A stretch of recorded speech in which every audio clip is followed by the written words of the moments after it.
Hello दोस्तों and स्वागत है आपका स्लीपी क्लासेस के आज के इस बहुत इंपॉर्टेंट लेक्चर में।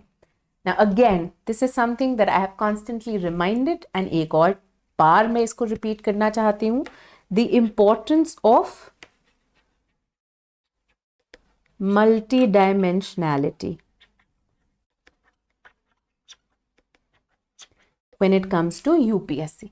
एंड ये multi dimensionality in all aspects जो है ये दर्शानी चाहिए, राइट। सो फॉर एग्जाम्पल जब हम बात करते हैं बहुत एक ऑब्वियस तरीके में जहां पे हम मल्टी डायमेंशनैलिटी को समझते हैं is when it comes two answers, है ना। जब हम मेंस के आंसर्स लिखते हैं हम कहते हैं मल्टीपल डायमेंशंस जो हैं उसके अंदर हम एक्सप्लोर कर पाए, right. Multiple avenues, multiple perspectives, multiple stakeholders जो हैं उनकी अप्रोचेस, उनके व्यूज को हम अपने आंसर में दर्शा पाए।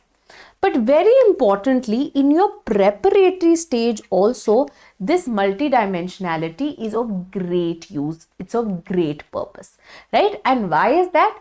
Again, because of the reason कि UPSC में अगर आप bare bones को देखते हो, अगर आप अपने syllabus को देखते हो, especially the more dynamic elements of your syllabus, you will realize that there are multiple places where they can be used. Also the fact that we are all mere mortals, है ना, हम सब इंसान हैं, हम सब ह्यूमन हैं with human capacities.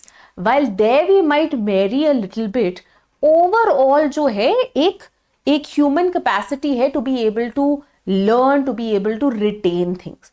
So whatever we are retaining, whatever we are learning, it is very important that we are able to derive the maximum output out of it, right? Which is exactly what we are supposed to do with all these dynamic elements. And particularly in issues, events concerning polity, concerning international relations, these are such things which can be used in multiple areas, right? Including your optional, including your GS2 mains, and including very importantly your prelims. And that is exactly why when I discuss any of these issues, right, even if it's for optional, I build out, I make out these के prelims के view से क्या important facts है जो आपने याद रखने हैं, GS2 के perspective से हम क्या important चीजें जो है add कर सकते हैं। Why?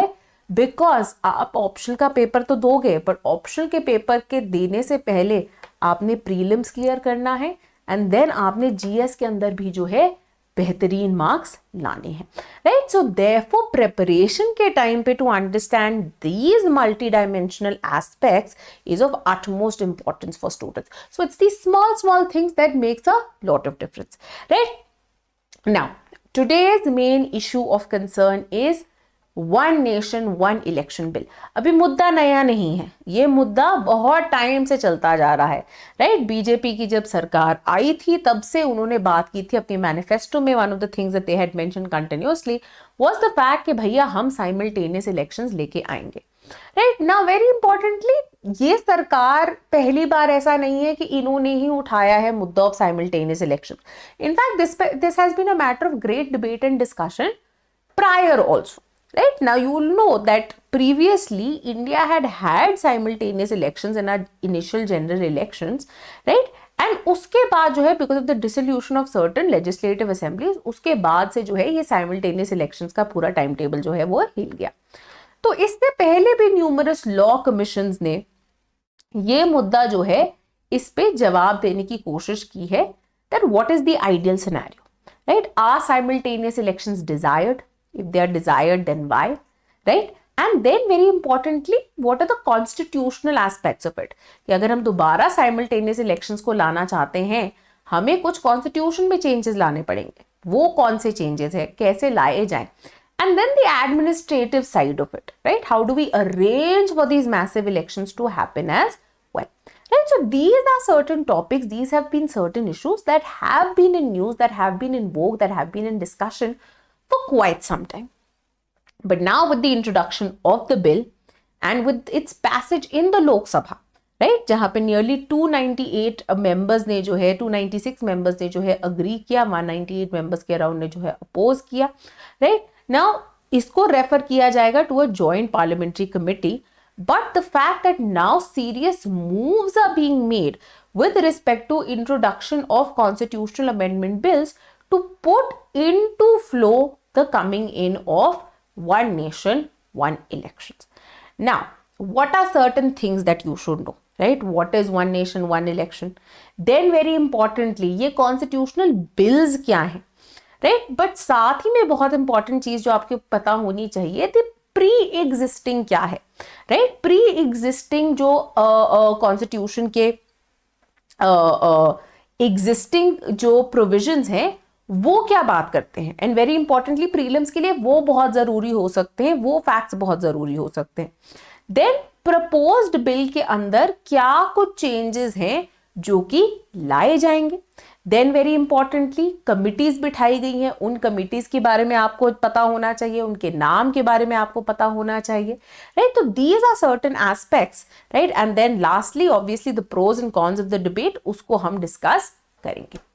Now moving on, obviously when we talk about one nation one election, अब इंडिया के अंदर 3 लेवल पे इलेक्शंस होते हैं, आपको ये पता होगा, है ना? नेशनल लेवल पे जो टॉप मोस्ट लेवल हो गया, जिन्हें हम बुलाते हैं हमारे जनरल इलेक्शंस, राइट? जिसके अंदर बेसिकली जो हमारे एमपीज हैं जो कि लोकसभा में जाके बैठते हैं वो होते हैं. यहाँ पे हम पॉपुलर इलेक्शंस की बात कर रहे हैं, राइट? पॉपुलर मतलब जो डायरेक्ट इलेक्शंस है, मतलब हम वोट डालेंगे एंड हमने जिस भी इंसान को वोट डाला वो इंसान चुनाव जीत के उस कॉन्स्टिट्यूएंसी से जो है जाके वो सीट ऑक्यूपाई कर लेगा.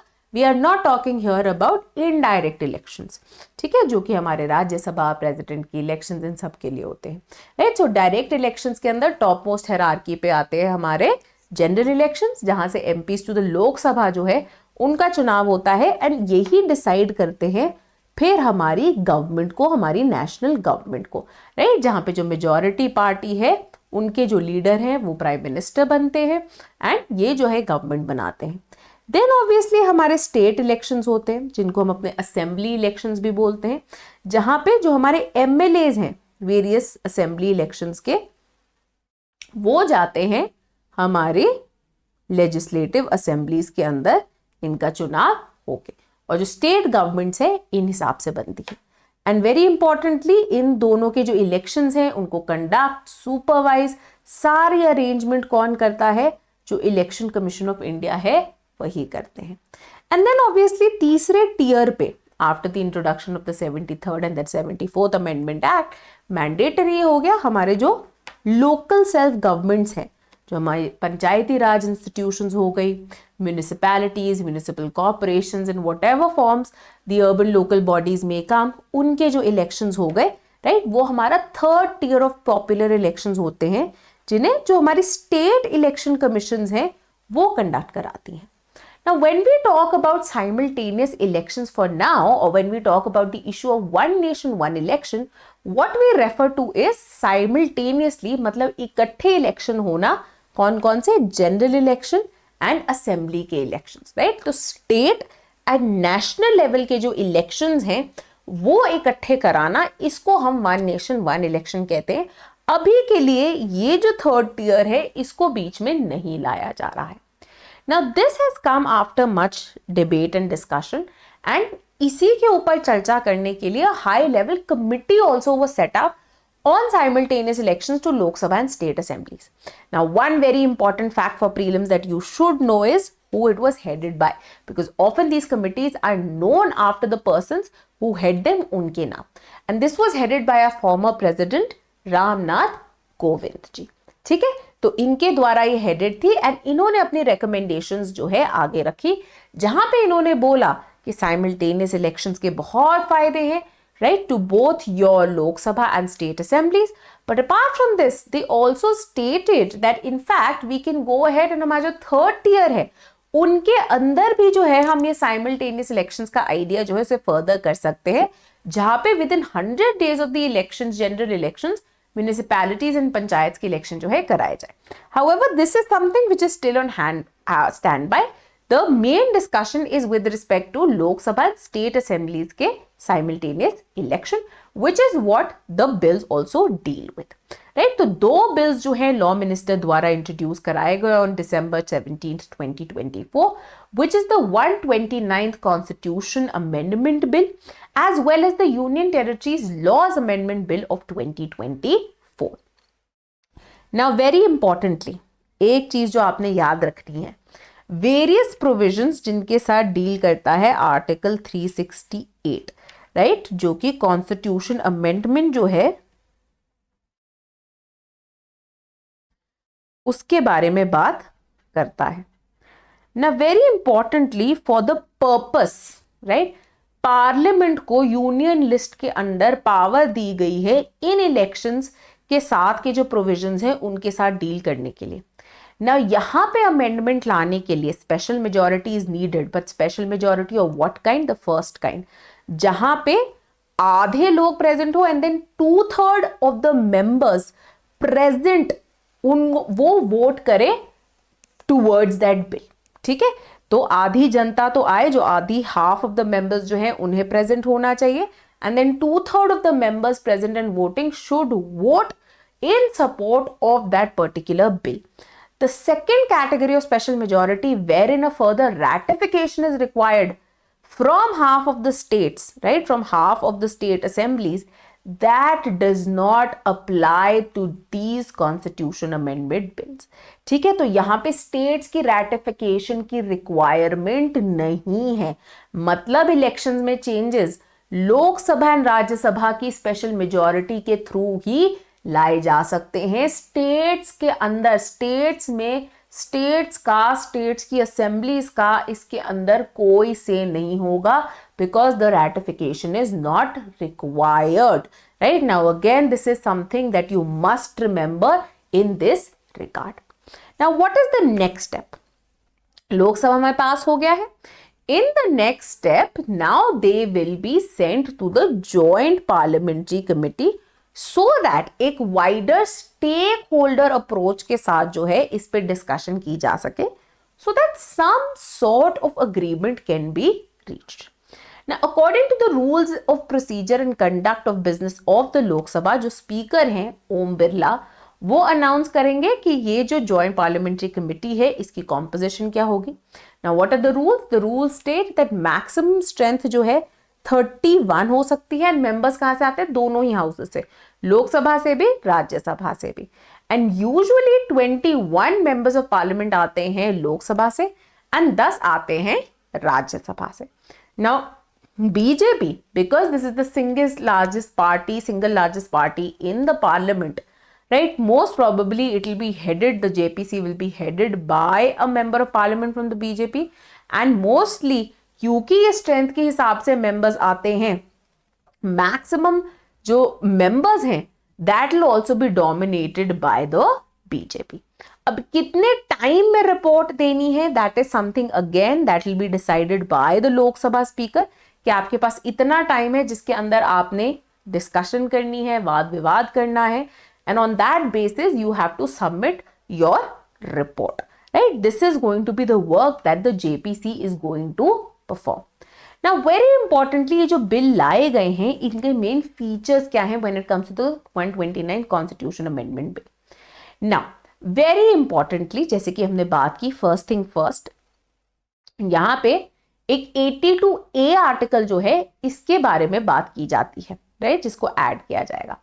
नाउ ये जो है इस 82A का सब क्लॉज 4 जो है ये डिफाइन कर देता है कि साइमल्टेनियस इलेक्शंस का मतलब क्या है, right, what is it that we mean by simultaneous elections, and this sub clause 4 clearly states that listen, general elections जिसके through house of the people that is Lok Sabha के मेंबर्स जाते हैं, एंड लेजिस्लेटिव असेंबलीज, इनके जो elections है जब इनको हम इकट्ठा कराना चाहेंगे उसको हम साइमल्टेनियस इलेक्शंस बोल देंगे, राइट, जिसका मतलब क्या है that these are simultaneous polls for parliament and state assemblies, and अभी के लिए these do not apply to panchayat और municipal bodies.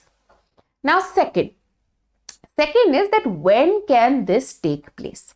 Now ordinarily if we follow it, the bills pass and everything, अगर हम एक साइकिल को देखते हैं तो ये बोला जा रहा है कि 2034 election cycle will be the time जब ये शेप ले सकते हैं। ना sub clause 1 of article 82A क्या कहता है कि देखिए अपॉइंटमेंट डेट होगी, अपॉइंटमेंट डेट क्या होगी, this will be the date when provisions of the bill would come into force, जब से हम साइमल्टेनियसली इलेक्शंस जो है कंडक्ट करा सकेंगे। एंड ये कौन नोटिफाई करेगा, प्रेसिडेंट, राइट। जो प्रेसिडेंट है इनके पास पावर होगी to issue a public notification, right, जो कि date of the first sitting of the Lok Sabha after general election जो है कराई जाएगी, जब वो बताएंगे कि हाँ जी इस दिन से अब इस बिल के जो प्रोविजंस है वो लागू हो जाएंगे, कि हेंसफोर्थ अब जब भी इलेक्शंस होंगे पार्लियामेंट और स्टेट असेंबली के, ये साइमल्टेनियस तरीके से ही होंगे। देन ऐड करते हैं एक बहुत इंपॉर्टेंट सब क्लॉज 2, राइट। क्या कहता है ये sub clause 2? Now this refers to article 83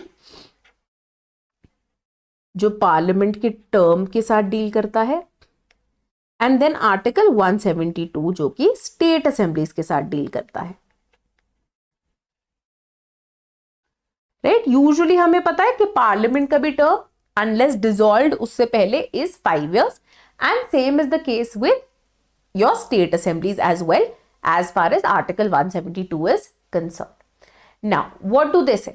This subclause 2 says that notwithstanding, right, it does not matter whatever is written in article 83 and 172, the term of all legislative assemblies, जो term होगा legislative assemblies का, सारी legislative assemblies का across the state, constituted in any general election held after appointed date and before expiry of the full term of the House of the People shall come to an end on the expiry of the full term of the House of the People. Simply कहना क्या चाह रहे हैं, ये कह रहे हैं लोकसभा के साथ अब स्टेट असेंबलीज जो हैं ये को टर्मिनस हो जाएंगे, राइट। मतलब जब लोकसभा का जो टर्म है वो खत्म हुआ जब, ठीक है, उसी टाइम पे इन लेजिस्लेटिव असेंबलीज का टर्म भी जो है वो खत्म हो जाएगा, राइट। अगर ये हुआ है कि भैया लोकसभा बनने के 2 साल बाद असेंबली बनी, it does not matter, right, तो आप अपना 3 साल का वो कवर करके टेन्योर, क्योंकि तब तक 5 साल हो जाएंगे लोकसभा को, जब वो इलेक्शंस आएंगे तब वो लेजिस्लेटिव असेंबली के भी इलेक्शंस होंगे ही होंगे।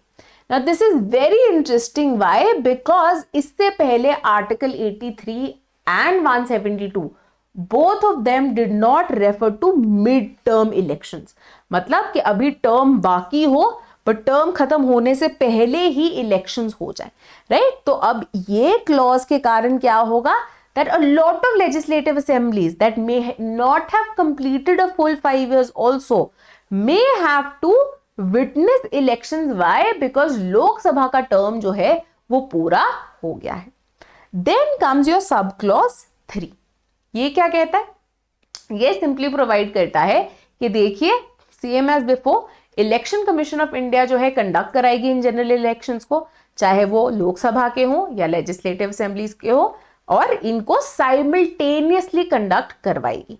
एंड जो प्रोविजंस है पार्ट 15, राइट, वो भी अप्लाई करेंगे। अगर कुछ मॉडिफिकेशंस की रिक्वायरमेंट हुई तो वो इलेक्शन कमीशन ऑफ इंडिया के पास पावर है स्पेसिफाई करने की, if certain modifications are required to conduct simultaneously these elections. Then sub clause 5, sub clause 5 क्या कहता है, ये पूरी पावर कन्फर कर देता है किस पे, इलेक्शन कमीशन ऑफ इंडिया पे, कि ये रिकमेंडेशंस दे सकती हैं प्रेसिडेंट को कि कब होल्ड करने elections to a particular legislative assembly if required at a later date, right. Usually तो क्या होगा, लोकसभा के होंगे एंड साइमल्टेनियसली जो स्पेसिफिक लेजिस्लेटिव असेंबलीज है उनके भी हो जाएंगे।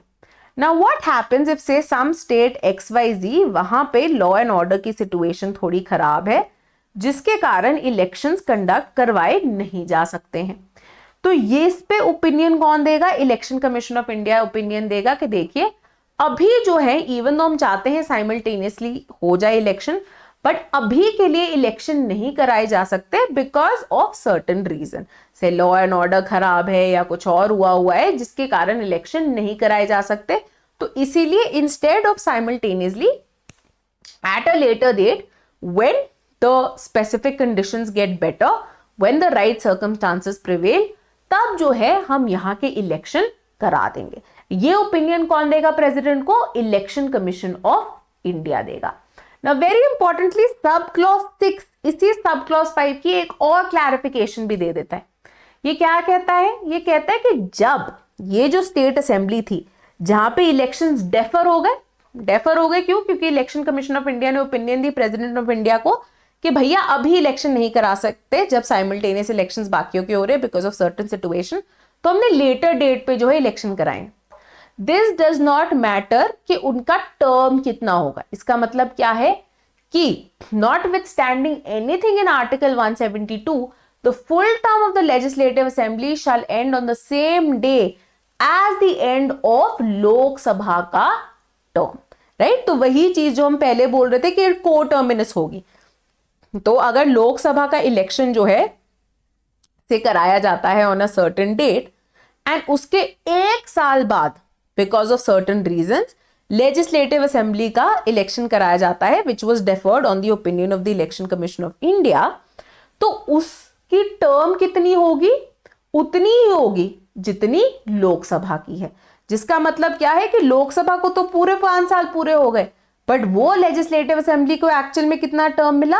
4 साल का ही टर्म मिला, साइमल्टेनियस ये जो नेचर है उसको मेंटेन करने के लिए।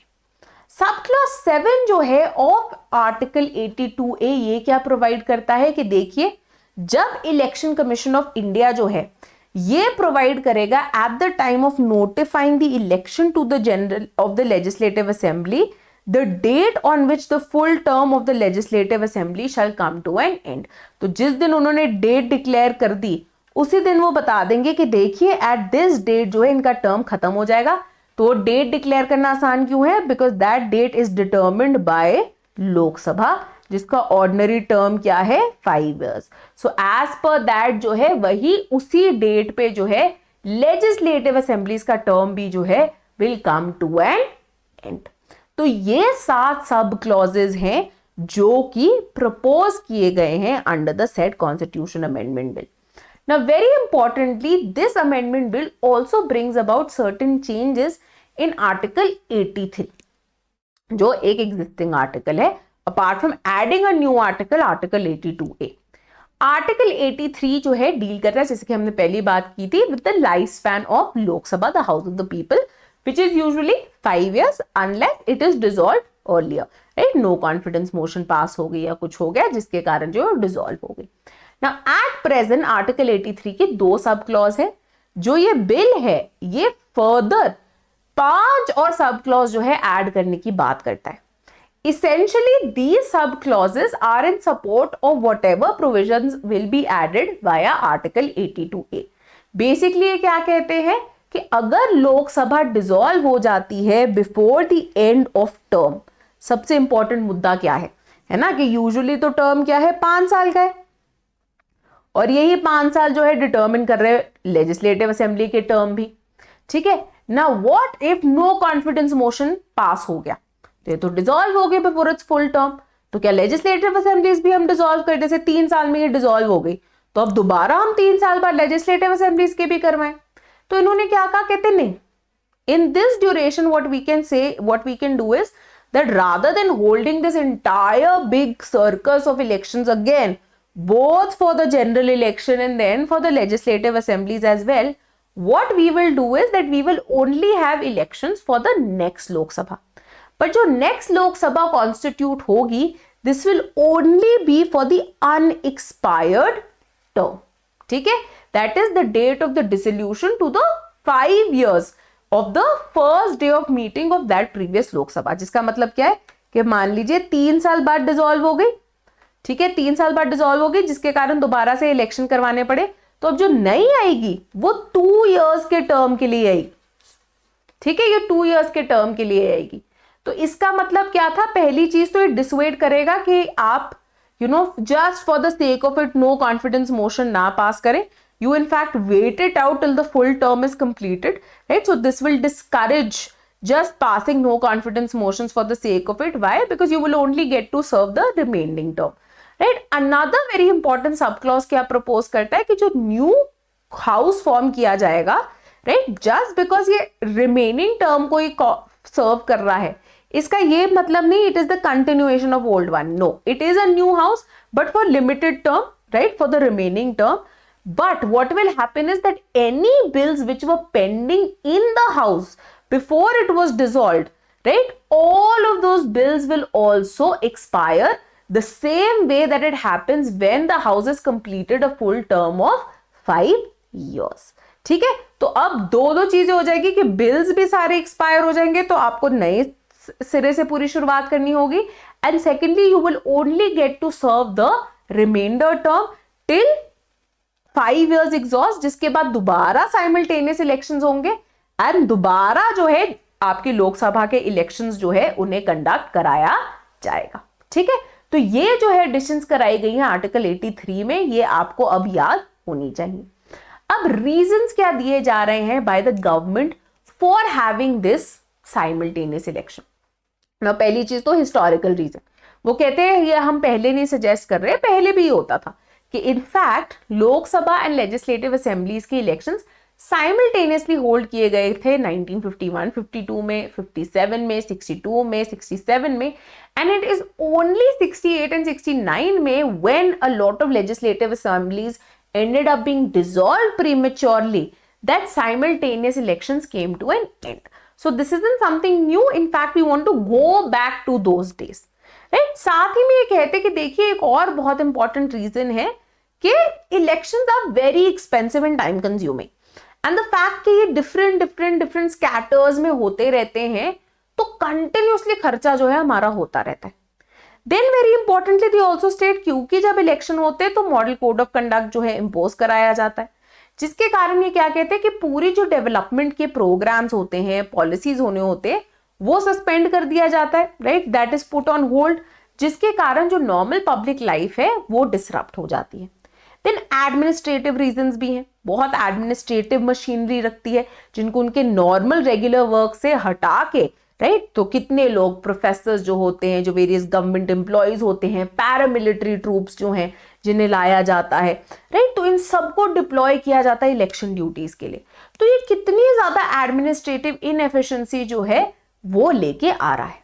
तो इन सारी चीजों के साथ डील करने के लिए we think one nation one election is a very desirable thing, right. साथ ही में इनका मानना है कि ये नेशनल यूनिटी, सॉलिडारिटी, इस सब को भी इंप्रूव करने में एक बहुत ज्यादा रोल निभाएगा.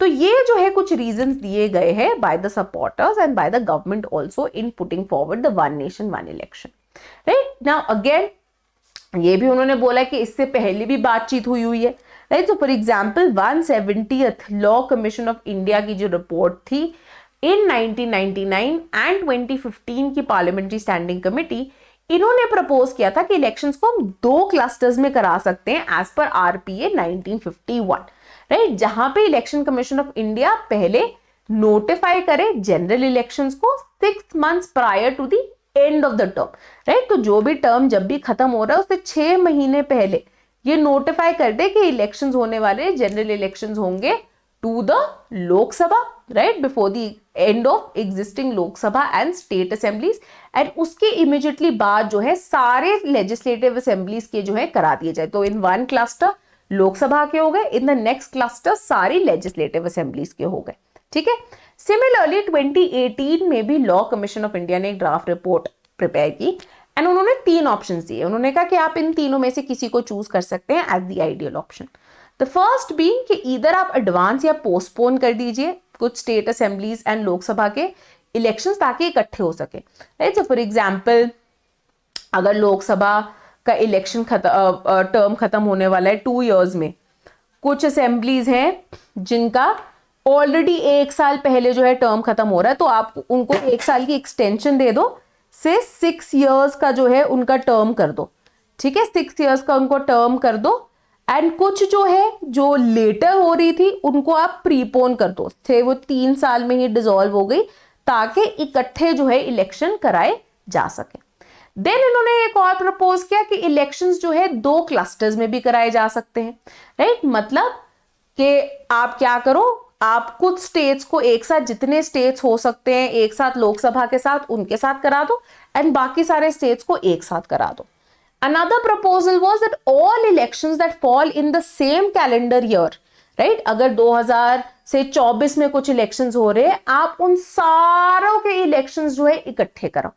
एंड देन 2022 के अंदर भी the 22nd law commission of India ने फर्दर यही चीज को आगे रखा कि ये जो कमीशन ने आइडियाज दिए that is something which can be mould over, जिन्हें हम इंप्लीमेंट कर सकते हैं। Now, while all these arguments have come in support, there are also certain arguments which have come against. सबसे पहले तो ऑपोजिशन ने बहुत सारी बातें की हैं। अब ऑपोजिशन के अंदर जो कांग्रेस लीडर है मनीष तिवारी, उन्होंने कहा कि देखिए this goes against the very basic structure doctrine, right, जो कि इंडियन कॉन्स्टिट्यूशन का है, राइट, जहां पे ये जो इलेक्शंस का प्रोसेस है ये हमारे फेडरलिज्म को, हमारे जो स्टेट्स की इंडिपेंडेंस है, हमारी जो डेमोक्रेसी है, इन सारी चीजों को इंपैक्ट करता है। सिमिलरली रेवोल्यूशनरी सोशलिस्ट पार्टी ने भी बोला कि ये फेडरलिज्म के खिलाफ जाता है, राइट, स्टेट्स की जो है से नहीं है इसके अंदर, which is something that we don't agree with. Sanjay Kumar of CSDS in his study also pointed out that simultaneous elections can often lead to national parties growing in prominence and regional parties जो हैं they might be moved to the fringes, right, which will impact the diversity, which will impact the regional say जो कि इतनी ज़्यादा 1980s onwards बढ़ी है। Then there's also the fear that often अगर simultaneous elections कराए जाएंगे तो जो नेशनल इश्यूज हैं, टॉपिक्स है, they will tend to dominate both state and national elections rather than जो लोकल लेवल के इश्यूज होते हैं। एंड साथ ही में एक और प्रॉब्लम भी है प्रेसिडेंशियलाइजेशन ऑफ द इलेक्शन, राइट। अब जैसे एक ही लीडर के नाम पे आप नेशनल इलेक्शंस में भी और स्टेट इलेक्शन में भी वोट मांग लोगे। अब इन सब के अंदर प्रताप भानु मेहता जो है plays devil's advocate, he says some of these arguments may have some merit but some of them don't, right? Say for example when you talk about national issues of presidentialization, he says this means that you are really trivializing the intellect of our voting masses, right? Regardless of whether they are educated or not, number of elections have proven that they know what is good for them, right? तो इसीलिए to से कि भैया उनको तो समझ में ही नहीं आएगा एंड वो नेशनल मुद्दों पे या एक ही लीडर के नाम पे वोट डालते रहेंगे, तो ये बोलते कि नहीं, ये सही बात नहीं है।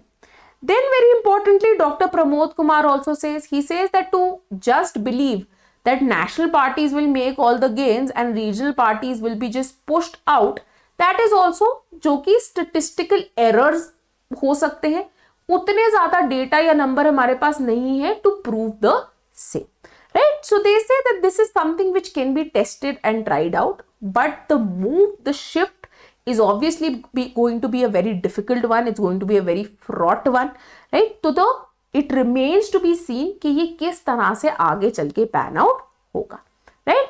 Now hopefully आपको समझ में आ गया होगा ये issue। अगर कोई भी issue हो, topic के regarding confusion हो, you can always ask us in the comments below. Very importantly, अगर आप prelims 2025 की तैयारी कर रहे हैं घबरा रहे हैं विद योर प्रेपरेशन, आप हमारा लाइव क्रैश कोर्स ज्वाइन कर सकते हैं।